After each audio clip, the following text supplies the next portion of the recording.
Hello and welcome to English for Everyone, where we practice real-life American English. Today I'm walking around my neighborhood here in Pacific Grove, California, and we're going to learn to avoid some important mistakes. But first, let's watch a clip. The most important thing in any learning process is enjoying the process. And also, you could learn English in a fun and enjoyable way. Now, hit the like button below and let's get started. Okay, let's learn English in a fun and enjoyable way. Let's watch another clip. Oh my God. No, I'm viaje. Viaje. That means old. Oh, no way. You don't look old. I'm viaje? Viaje? That means old? Wait, are we learning Spanish or English? He's teaching you Spanish, but it's not correct. Viaje doesn't mean old. Viaje means trip, like when you travel. He means to say viejo. Viejo means old. And I guess that guy is viejo. He's old. And he needs to work on his Spanish. Let's watch another clip, and maybe this one will be English. By the way, guys, I'm going to raise our bets. If we were ever gonna really matter, we were gonna have to raise the stakes. Higher than ever before. Raise our bets? Raise our stakes? This is not what we say. You can raise your bets and you can raise your stakes if you're gambling, but he's not talking about gambling. He's talking about when you increase the risk, reward, or consequences of something, anything. And for this, we do not say raise our bets or raise our stakes. We say raise the stakes. This is the expression he's looking for. Raise the stakes. It means to increase the risk, reward, or consequences of any situation. Raise the stakes. So example, at first his boss said he would get a cash bonus if he got new clients. And then his boss said, no, if you find new clients, I'll give you a promotion and a raise. So his boss raised the stakes. His boss increased the reward. So we can use the expression, his boss raised the stakes. Not raised the bet and not raised his stakes or our stakes, just raised the stakes. So his boss offered him a promotion and a raise in addition to the bonus for finding new clients. Did his boss raise the stakes? That's right, his boss raised the stakes. Let's hear some examples. Let's raise the stakes, make things a bit more serious for Mr. Ding. If you can have anything you want in this world, you have to raise the stakes or life gets boring. 4. Raise the stakes by going to a quiet corner. Your leadership has raised the stakes of hate to a level where we can no longer separate the demagogue from the truly inspired. Let's watch another clip. No one was able to, and I promise you $20. This time, if you will guess my age and his age, and put a comment right below this video, I'm going to send you $100. If you will guess my age and his age, I will send you $100. We don't say if you will guess. We cannot use will after if in a first conditional statement. We say if you guess my age, not if you will guess my age, but if you guess my age. So it should be if you guess my age and his age, I'm going to send you $100. That's a correct example of using the first conditional. Not if you will guess, but just if you guess. So he raised the stakes. He increased the reward. Let's practice. Did he raise the stakes? That's right, he raised the stakes. He's not talking about gambling, he's talking about increasing a reward. That's raise the stakes. Let's keep watching. No matter where you are, no matter which country and location of yours, I'll send you $100 if you'll guess my age and his age, right? No matter where you are, no matter which country and location of yours? This is not correct. We cannot say it like this. First, pronunciation. We cannot say no matter where you are. It's not where, it's where. Use the air sound like hair and chair, no matter where you are. No matter where you are, no matter which country or location. Not and location, but or location. No matter which country or location of yours, we cannot say of yours. We say no matter which country or location you're from. We say no matter which country or location you're from. So let's put it all together. No matter where you are, no matter which country or location you're from. The idea, he's going to send you $100 no matter where you're from, no matter what country you're from. Let's practice. Is he going to send you $100 no matter where you're from?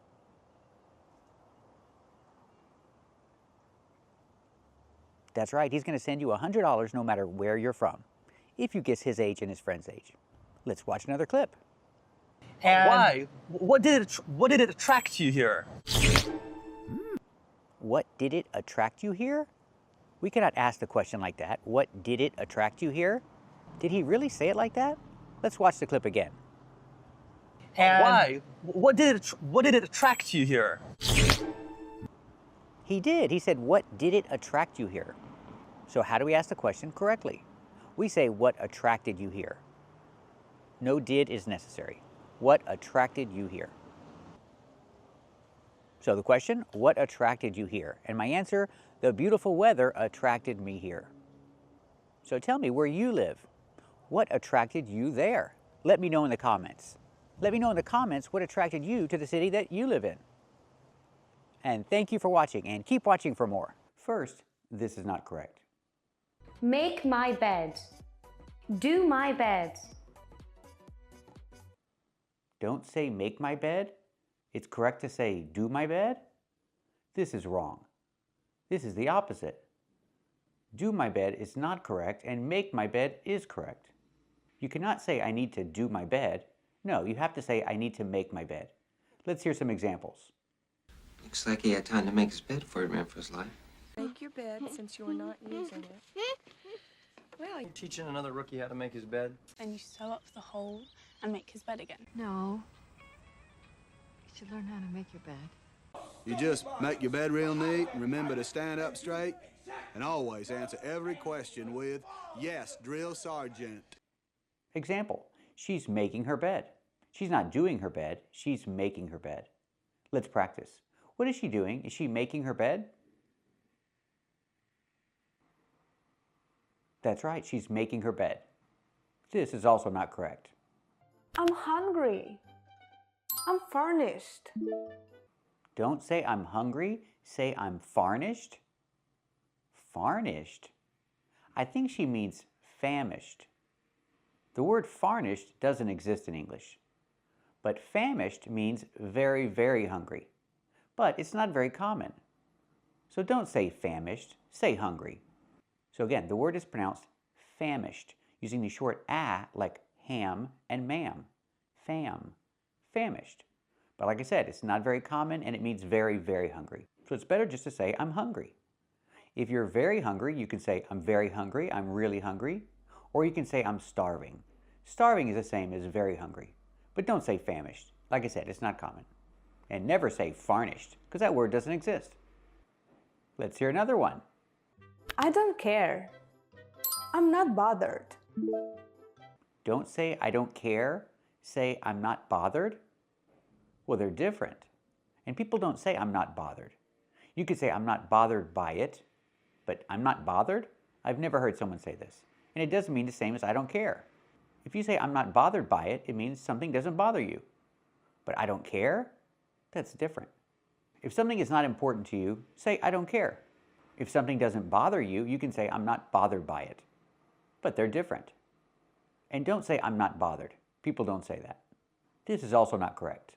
4 words that only Americans say. Lit. It means amazing. That was lit. Lit means amazing. First, the word is not pronounced lit. It's not with the long E sound like green beans. It's with the short I sound like this is, lit. And lit does not mean amazing. Lit is slang. It means something is cool, fun, or exciting, but not amazing. I can say, look at the mountain. The mountain is amazing. But I cannot say the mountain is lit, so they're not the same.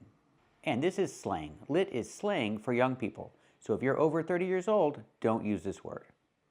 Let's hear another one. Shady means suspicious. It sounds shady. Shady means suspicious. The first word is pronounced shady with a long A sound, like say and play, shay, shady. Not shitty and not shady, but shady. Shady means suspicious, not suspicious. Don't use the oo sound like moon and soon. Use the sound like cup and up. suspicious. So pronunciation, shady means suspicious. Example, this guy looks shady. I don't trust him. What about you? Do you trust him? Do you think he looks shady?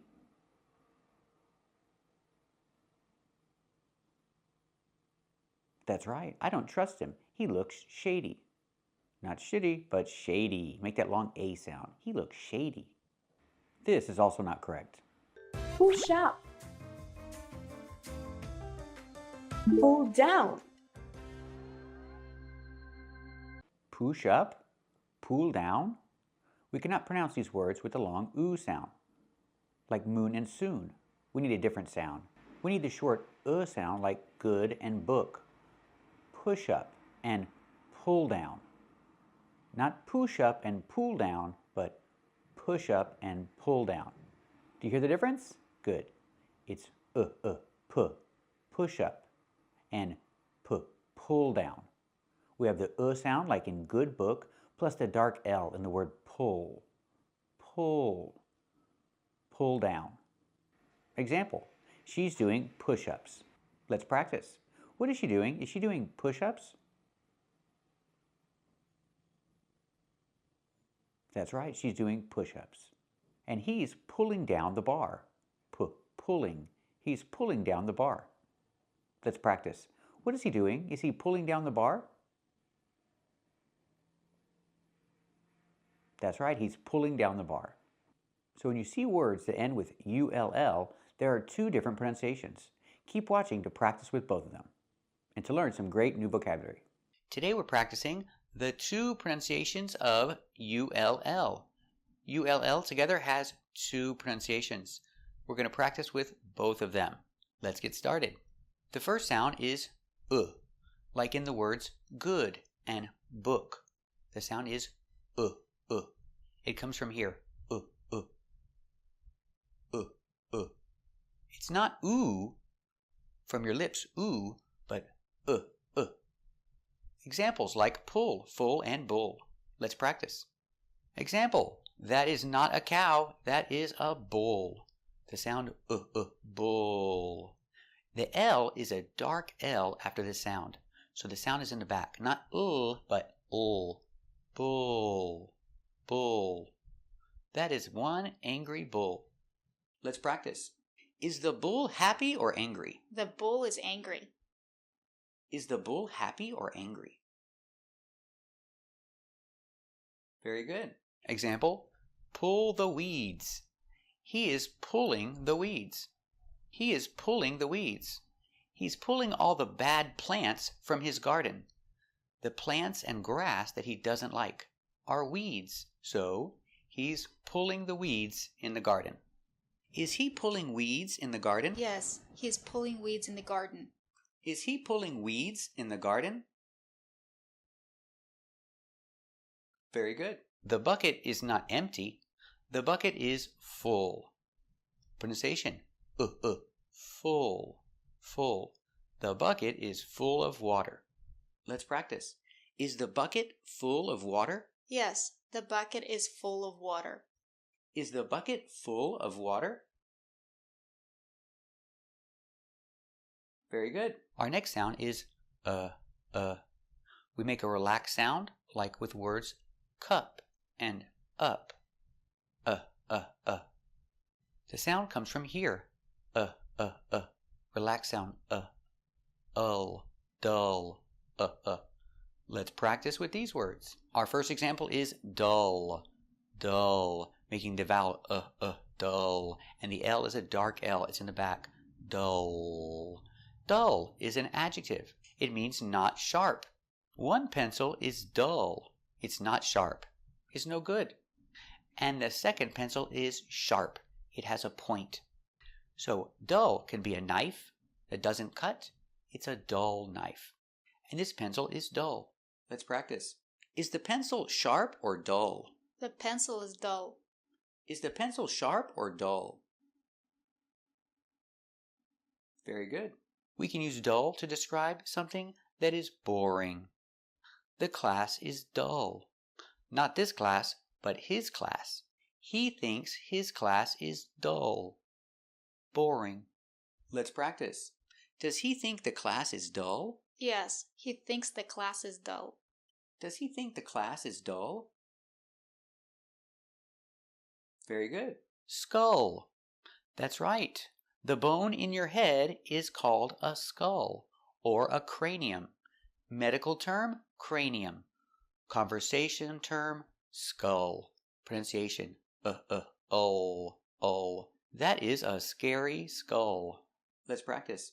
Does the skull look scary? Yes, the skull looks scary. Does the skull look scary?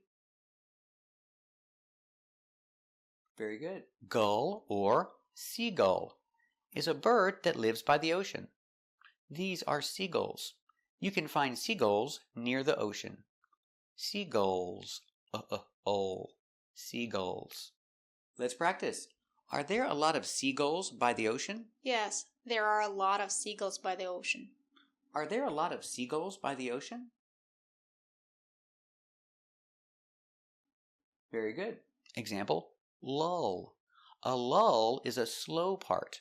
So a lull in the movie is a slow part of the movie. I usually go to the restroom when there's a lull in the movie, so I don't miss any action. I go to the restroom when there's a lull in the movie. Let's practice.